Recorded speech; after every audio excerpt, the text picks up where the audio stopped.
నమస్కారం. ఇది సంగతికి స్వాగతం. భారత్ వేగంగా అభివృద్ధి చెందుతోన్న దేశం. దేశం అభివృద్ధి చెందడమే కాదు, జనాభా కూడా పెరుగుతోంది.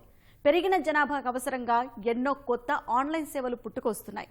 సులభతర జీవన విధానానికి అలవాటు పడ్డ ప్రజలు ఆన్లైన్ సేవలు లేకుండా ఉండలేని పరిస్థితి. ఇందుకోసం ప్రజలు తమ వ్యక్తిగత సమాచారాన్ని వివిధ వెబ్సైట్లు, అప్లికేషన్లలో పంచుకుంటారు. అదే ఇప్పుడు పెద్ద ముప్పుగా మారుతుంది. ఎక్కడికెళ్లినా మనం పంచుకున్న సమాచారమే అంగట్లో సరుకుగా మారుతోంది. దీంతో మన జేబులు ఖాళీ అవుతున్నాయి.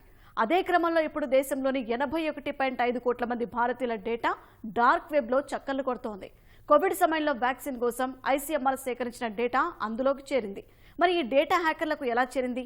దానివల్ల తలెత్తబోయే ప్రమాదం ఏంటి? అసలు భారత ప్రభుత్వ వెబ్సైట్లనే హ్యాకర్లు ఎందుకు టార్గెట్ చేస్తున్నారు?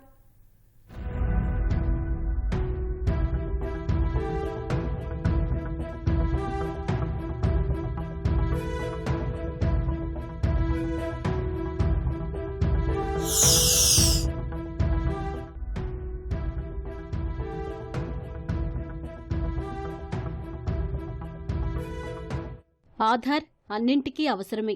పుట్టిన పిల్లాడి నుంచి పండు ముసలి వరకు అందరికీ మన దేశంలో ఆధార్ అత్యావశ్యకం. అది లేకపోతే ఏ పని పూర్తి చేసుకోలేని పరిస్థితి. ఎక్కడికెళ్లినా ముందు మీ ఆధార్ కార్డు ఇవ్వండి అని అడుగుతారు. ఎందుకంటే ఆధార్తోనే సర్వం ముడిపడి ఉంది కాబట్టి. అది చాలదన్నట్లు దాంతో అన్నింటినీ లింక్ చేస్తూ మనం పూర్తి సమాచారాన్ని నిక్షిప్తం చేస్తున్నాం. ఇదొక్కటే కాదు, షాపింగ్ మాల్స్, ఆసుపత్రులు, విద్యా సంస్థలు ఇలా అనేక చోట్ల మనం సమాచారాన్ని పంచుకోవలసి వస్తుంది. మనం సమాచారం పంచుకోకపోతే మనకు ఎలాంటి సేవలు దక్కవు. ఈ క్రమంలోనే పౌరుల వ్యక్తిగత సమాచారం మార్కెట్లోకి పెద్ద ఎత్తున బదిలీ అవుతుంది. మరి ఇది ఎంతవరకు సురక్షితం అంటే అది కష్టమేనని చెప్పుకోవాలి. దేశంలోని దాదాపు 81.5 కోట్ల మంది భారతీయులకు చెందిన సున్నితమైన డేటా ఇప్పుడు డార్క్ వెబ్లో చక్కర్లు కొట్టడమే అందుకు ఉదాహరణ. దేశంలోనే అతిపెద్ద డేటా లీక్గా నిపుణులు దీనిని అంచనా వేస్తున్నారు. కోవిడ్-19 పరీక్షల సమయంలో Indian council of medical research సేకరించిన డేటాను హ్యాకర్లు దొంగలించారు.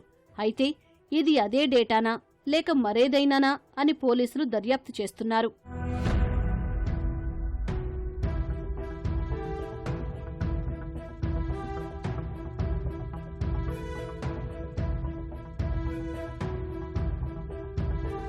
భారత్లోనే ప్రతిష్టాత్మక వైద్య సంస్థ అయిన ICMR వెబ్సైట్లపై హ్యాకర్లు సైబర్ దాడి చేశారు.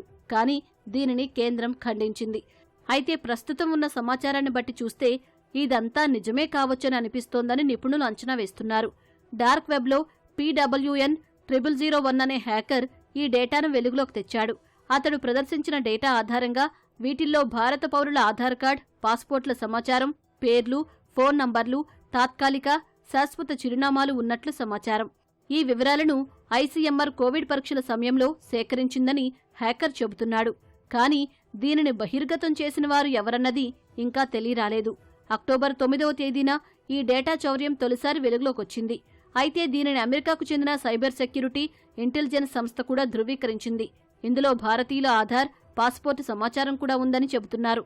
ఇందుకు సంబంధించిన 1,00,000 ఫైల్స్ అతడి వద్ద ఉన్నట్లు నిపుణులు గుర్తించారు. వీటిల్లో వాస్తవాలను గుర్తించేందుకు కొన్నింటిని ఆధార్ వెరిఫికేషన్ ద్వారా చెక్ చేశారు. అదంతా నిజమైన డేటానే అని నిర్ధారించుకున్నారు. దీంతో ఇప్పుడు ఈ డేటా చౌర్యంపై దేశవ్యాప్తంగా చర్చ నడుస్తోంది.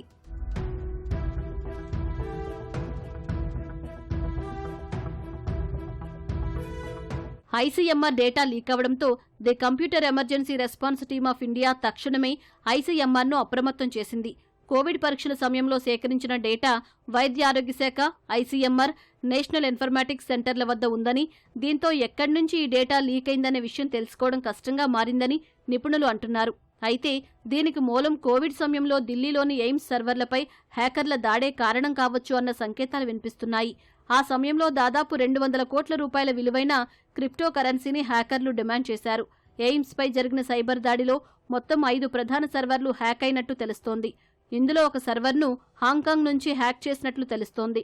దీంతో ఈ కుట్ర వెనుక చైనా హస్తం ఉండొచ్చనే అనుమానాలు ఆనాడు వ్యక్తమయ్యాయి. ఇప్పుడు అదే సమాచారం డార్క్ వెబ్లో లీక్ అయిందని నిపుణులు అనుమానం వ్యక్తం చేస్తున్నారు.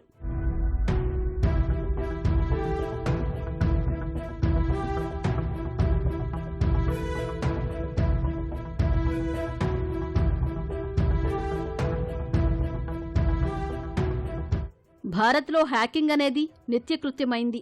తరచూ ఏదో ఒకచోట భారత సర్వర్లపై సైబర్ దాడులు జరుగుతూనే ఉన్నాయి. 2023లో సగటున డేటా చౌర్యం విలువ 17.9 కోట్ల రూపాయలుగా ఉందని ఐబీఎం సెక్యూరిటీస్ కాస్ట్ నివేదిక చెబుతోంది. కానీ ప్రస్తుతం జరిగిన సైబర్ దాడి చాలా పెద్దదని నిపుణులు చెబుతున్నారు. ఎందుకంటే ఆరోగ్యానికి సంబంధించిన డేటా సమాచారం అనేది దేశానికి చాలా కీలకం. అందులోనూ ఐసీఎంఆర్ లాంటి సంస్థల్లో ప్రధానులు, రాష్ట్రపతులు, మంత్రులు, అధికారులు ఇలా ఎంతో మందికి చెందిన సమాచారం ఉంటుంది. అందులోనూ 81 కోట్లు అంటే దాదాపు 60% జనాభా డేటా డార్క్ వెబ్లో ఉంది. వీటితో దేశ ప్రజల ఆరోగ్యానికి సంబంధించిన పూర్తి సమాచారం హ్యాకర్ల చేతుల్లో ఉంటుంది. అదే జరిగితే బయోవార్కు కూడా అవకాశం లేకపోలేదు. వీటితో పాటు ఫోన్ నంబర్లు చాలా కీలకమైనవి. సాధారణంగా హ్యాకర్లకు కొన్ని ఫోన్ నంబర్లు దొరికితేనే నిత్యం ఏదో ఒక మెసేజ్ లేదా ఫోన్లు చేస్తూ వేధిస్తుంటారు. అలాంటిది ఏకంగా కొన్ని కోట్ల మంది సమాచారం లభించిందంటే ఊరికే ఉంటారా? సైబర్ దాడులను రెట్టింపు చేసే అవకాశం ఉంటుంది. వాటి ద్వారా ప్రజలు వ్యక్తిగతంగానే కాకుండా ఆర్థికంగా కూడా ఎంతో నష్టపోయే అవకాశం ఉంది. ఇది దేశ అంతర్గత భద్రతకు పెను ప్రమాదం పొంచి ఉండే అవకాశం ఉందని నిపుణులు అంచనా వేస్తున్నారు. మిగిలిన హ్యాకింగ్లతో చూసుకుంటే ఆరోగ్య సమాచార రిలేటెడ్ డేటా అనేది కొంచెం ట్రికీ ఇన్ఫర్మేషన్. ఎందుకంటే మీ బ్యాంక్ ఇన్ఫర్మేషన్ హ్యాక్ అయింది అనుకోండి, మీరు బ్యాంక్ పాస్వర్డ్ చేంజ్ చేసుకుంటారు, అలా చాలా చేయొచ్చు. ఈ ఆరోగ్యపరమైన ఇన్ఫర్మేషన్ ఏంటంటే అది ఏమీ చేంజ్ కాదు. మీ ఆరోగ్యపరమైన ఇన్ఫర్మేషన్ మీరు సర్జరీ చేయించుకొని ఉంటారు, లేకపోతే మీ ఆరోగ్యపరమైన ఇన్ఫర్మేషన్ అయితే చేంజ్ కాదు. ఒకటి. రెండోది, అది చాలా ఎమోషనల్తో కూడుకున్న వ్యవహారం. ఎవరైనా ఫోన్ చేసి మీరు ఆ రోజు ఆ పర్టికులర్ హాస్పిటల్ ఇది చేయించుకున్నారు కదా, ఆ హాస్పిటల్ నుంచి పోల్ చేస్తామంటే ఆటోమేటిక్గా అది నమ్మేస్తాం. మన కంగారులో ఉంటాం, మన ఆరోగ్యానికి సంబంధించిన విషయం కాబట్టి. లేకపోతే మన ఆర్మ్ ఫోర్సెస్లో కానివ్వండి, లేకపోతే వాళ్ళకి ఎవరికన్నా ఫోన్ చేసి వాళ్ళ ఫ్యామిలీ ఆరోగ్యం గురించి మాట్లాడితే వాళ్ళు కూడా కొంచెం ట్రబుల్ అవుతారు. ఆ ట్రబుల్ అయిన టైంలో వీళ్ళు చాలా రోగ్ స్టేట్స్ చాలా డ్యామేజ్ చేసే అవకాశం ఉంది. భారత్ను సైబర్ దాడులతో హ్యాకర్లు చాలా కాలంగా ఉక్కిరిబిక్కిరి చేస్తున్నారు. ముఖ్యంగా ప్రభుత్వ ఏజెన్సీలను విపరీతంగా టార్గెట్ చేస్తున్నారు. 2021లో 6.3% ఉన్న దాడులు 2022 వచ్చేసరికి 13.7%కు పెరిగిందని క్లౌడ్ సెక్ అనే సంస్థ నివేదించింది. అయితే భారత్ ఒకటే కాదు, యుఎస్, చైనా, ఇండోనేషియా దేశాల్లోని ప్రభుత్వ సంస్థలపై పెద్ద ఎత్తున దాడులు జరుగుతున్నాయి. ప్రపంచవ్యాప్తంగా జరుగుతున్న మొత్తం సైబర్ దాడుల్లో 40% వరకు ఈ దేశాల్లోనే జరుగుతున్నాయని ఆ సంస్థ చెబుతోంది. ప్రపంచవ్యాప్తంగా సగటున రోజుకు సుమారు 30,000 వెబ్సైట్లు హ్యాక్ అవుతున్నాయి. అందులో 64% కంపెనీలు తమ డేటాబేస్లోని సమాచారాన్ని కోల్పోతున్నాయని నివేదికలు చెబుతున్నాయి. సగటున ప్రతి 39 సెకండ్లకు ఒక వెబ్సైట్ హ్యాకింగ్కు గురవుతోంది. ఇందులో సుమారు 24,000 మొబైల్ యాప్లను ప్రజలు నిత్యం బ్లాక్ చేస్తున్నారు. ఇంతలా బ్లాక్ చేస్తున్నా ప్రపంచవ్యాప్తంగా రోజుకు 30,000 మాల్వేర్లను హ్యాకర్లు సృష్టిస్తున్నారు. ఈ లెక్కలు చాలు సైబర్ దాడుల తీవ్రత ఎలా ఉందో చెప్పడానికి. అయినా ప్రజలకు కొంచెం అవగాహన ఉండటం, అత్యుత్తమ యాంటీవైరస్ టూల్స్ వినియోగిస్తూ ఉండటంతో వీటి తీవ్రతను కాస్త అదుపు చేస్తున్నట్లు నిపుణులు చెబుతున్నారు. ఇప్పుడు డేటా డార్క్ వెబ్లో ఆల్రెడీ ఉంది కాబట్టి రికవర్ చేసేలోపు రికవర్ ఎప్పుడు చేస్తారు, రికవర్ అవుద్దో లేదో తెలియదు. ఒకటి. రెండోది, ఆ డేటా ఆల్రెడీ శత్రు దేశాల చేతుల్లో కానీ లేకపోతే ఈ రోగ్ స్టేట్స్ కానీ వెళ్తే రికవర్ చేయడం అనేది చాలా కష్టమైన విషయం ప్రస్తుతానికైతే. బట్ ఇది మన భారతదేశ చరిత్రలో అతి పెద్ద హ్యాక్గా మనం గ్యారంటీగా చెప్పచ్చు. ఇది మన గవర్నమెంట్ ఏజెన్సీస్లో కానీ లేకపోతే సెక్యూరిటీ ఏజెన్సీలో మన అలసత్వం, వాళ్ళ గవర్నమెంట్ అలసత్వం చాలా క్లియర్గా కనిపిస్తుంది. గవర్నమెంట్ అయితే వాళ్ళు ఏం స్టెప్ చేసుకుంటారో తెలీదు. But I hope they will inform మన ప్రజలందరికీ వాళ్ళు ఈ పర్టికులర్ మ్యాటర్ గురించి ఇన్ఫార్మ్ చేసి ఎడ్యుకేట్ చేస్తారని నేను అనుకుంటున్నాను. మనం విస్తృతంగా వినియోగిస్తున్న ఆధార్ కార్డు వివరాలు సురక్షితంగా లేవని చాలా కాలం నుంచే వివిధ సంస్థలు హెచ్చరిస్తున్నాయి. కానీ ప్రభుత్వం వీటిని పెడచెవిన పెట్టింది. దేశంలోని పౌరులకు సంబంధించిన ప్రతి గుర్తింపు కార్డు ఆధార్తో అనుసంధానం చేశారు. ఇంకేముంది, చాలా వరకు ఆర్థిక లావాదేవీలు డిజిటల్గానే జరుగుతున్నాయి.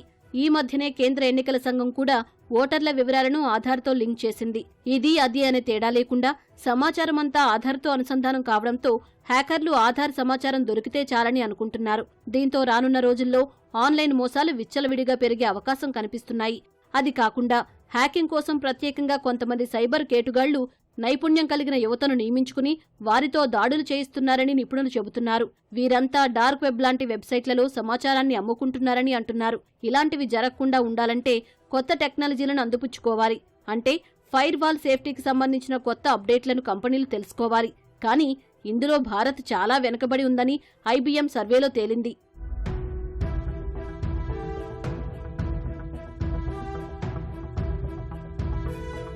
సైబర్ దాడులపై ప్రభుత్వాలే కాదు, ప్రజలు కూడా అప్రమత్తంగా ఉండాలి.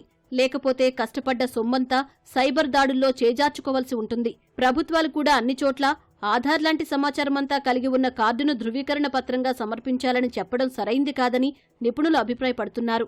ఎందుకంటే చాలా ప్రభుత్వ సంస్థలు వెబ్సైట్ల నిర్వహణ కోసమని థర్డ్ పార్టీ కంపెనీలను ఆశ్రయిస్తుంటాయి. ఆ కంపెనీకి సంబంధించి డేటా చౌర్యం జరిగితే ఇక అంతే సంగతి. ఇలా నిత్యం భారత్లో కొన్ని వందల సర్వర్లు హ్యాకింగ్కు గురవుతున్నాయి. అయితే ఇక్కడ తస్కరణకు గురవుతోంది కేవలం సమాచారం మాత్రమే కాదు, దేశ ఆర్థిక వ్యవస్థ అన్న విషయం అందరూ గుర్తుంచుకోవాలి. లేదంటే రానున్న రోజుల్లో ఇవే సైబర్ యుద్ధాలుగా మారే ప్రమాదం ఉంటుంది. అప్పుడు ఎవరినీ నిందించడానికి అవకాశం ఉండదు. కాబట్టి అప్రమత్తతతో కూడిన ముందుచూపే అందరికీ శ్రేయస్కరం.